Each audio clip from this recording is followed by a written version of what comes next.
আসসালামু আলাইকুম প্রিয় দর্শকবৃন্দ, আমন্ত্রণ জানাচ্ছি এখন এই সময় টিভির পক্ষ থেকে সবাইকে শুভেচ্ছা এবং অভিনন্দন। শুরুতেই থাকছে দেশের সংবাদ শিরোনাম। দেশের বিভিন্ন স্থানে ভাঙচুর ও অগ্নিসংযোগ, সরকারকে যে বার্তা দিলেন মির্জা ফখরুল। এবার দেখবেন বিস্তারিত। জুলাই গণ অভ্যুত্থানের সম্মুখভাগের যুদ্ধ এবং ইনকিলাব মঞ্চের মুখপাত্র শহীদ শরীফ ওসমান হাদির মৃত্যুর পরিপ্রেক্ষিতে উত্তাল সারা দেশ। এই ঘটনায় দেশের বিভিন্ন স্থানে ভাঙচুর ও অগ্নিসংযোগের ঘটনায় সামাজিক যোগাযোগ মাধ্যমে একটি পোস্ট করেছেন বিএনপির মহাসচিব মির্জা ফখরুল ইসলাম আলমগীর। তিনি এই ঘটনায় তীব্র প্রতিবাদ জানান এবং সরকারকে এই ঘটনায় পুরো দায়িত্ব নিতে হবে বলে হুঁশিয়ারি উচ্চারণ করেন। শুক্রবার 19 ডিসেম্বর ভোরে সামাজিক যোগাযোগ মাধ্যম ফেসবুকে ভেরিফাইড পেজে তিনি এই পোস্ট করেন। সেখানে তিনি লিখেছেন, বাংলাদেশ স্বাধীন সার্বভৌম দেশ। এই দেশের প্রতিটি নাগরিকের জানমালের দায়িত্ব বর্তমান সরকারের।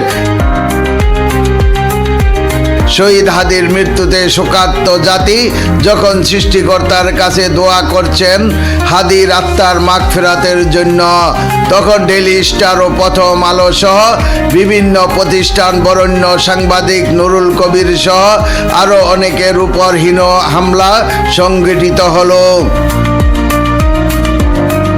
এমন ঘটনায় তীব্র প্রতিবাদ জানিয়ে বিএনপির মহাসচিব লেখেন, দেশের সংকটময় মুহূর্তকে কাজে লাগানোর জন্য যারা অপেক্ষা করে এরা এই দেশের শত্রু।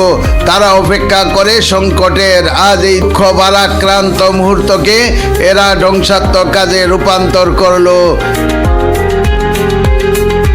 আমি এই সন্ত্রাসের তীব্র প্রতিবাদ জানাচ্ছি। সরকারকে এই ঘটনার পুরো দায়িত্ব নিতে হবে।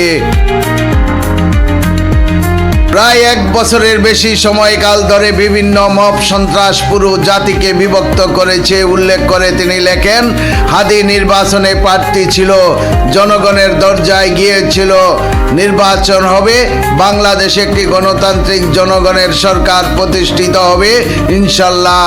হাদির আততায়ী বিচার এবং প্রতিটি মব সন্ত্রাসের বিচার করতে হবে। আমরা সকল পক্ষকে দায়িত্বশীলতার সঙ্গে ঐক্যবদ্ধ হয়ে কাজ করতে আহ্বান জানাচ্ছি। অনতিবিলম্বে সরকারকে ব্যবস্থা নিতে হবে।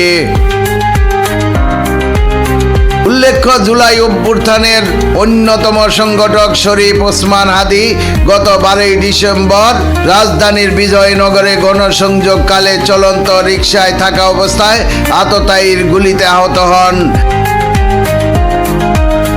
গুলিটি তার মাথায় লাগে এবং পরে সিঙ্গাপুরে দীর্ঘ চিকিৎসা শেষে বৃহস্পতিবার রাতে তিনি শেষ নিঃশ্বাস ত্যাগ করেন।